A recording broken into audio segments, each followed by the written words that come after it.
Ako po si Mary Ann Oliosa. Ako po ay isang lady guard. 1 year and 9 months na po. I'm Crizan Dulay po from Pedia Ward. Makikita mo talaga yung realidad. Gaano kahirap yung pagiging nurse. I'm Brox Legaspi, a doctor po. So, multiple patients dumadating in the emergency room. Ako po si Lolita Baltasar. Magpo 4 years na po sa pagiging rider. Kahit nakakapagod, but then nakakatulong ako, nakakabawas ako ng suffering ng iba. Siyempre, that really keeps me going. Sa gitna ng saya ng selebrasyon, may pusong patuloy na nagbabantay. Delikado po itong pagiging rider. Nagsasabay-sabay po yung init, pagod, stress sa traffic. Pero kailangan mong gawin to dahil sa pamilya mo.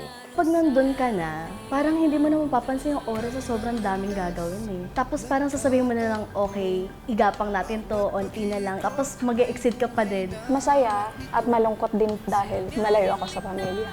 May palasandala, pagmamahal na dumadaloy para sa iba. Ang pinakamagandang regalo, di nakapalot, walang tali o papel. Ito'y oras, puso at paglingap, ang maging present lamang tayo.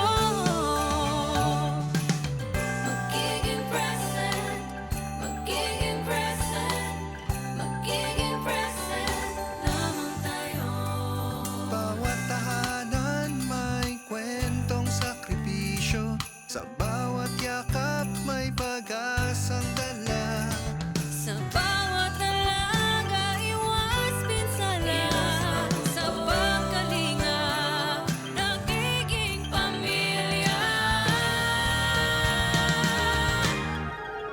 Ang pinakamagandang regalo, di nakapalo. Kami po sa Department of Health ay nagpupugay sa mga kababayan natin na pinipiling maglingkod sa panahon ng Kapaskuhan.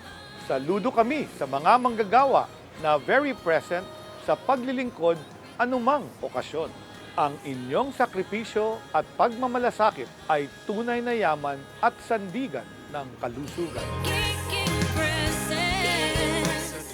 Isang pinasiglang Pasko at manigong bagong taon sa bagong Pilipinas.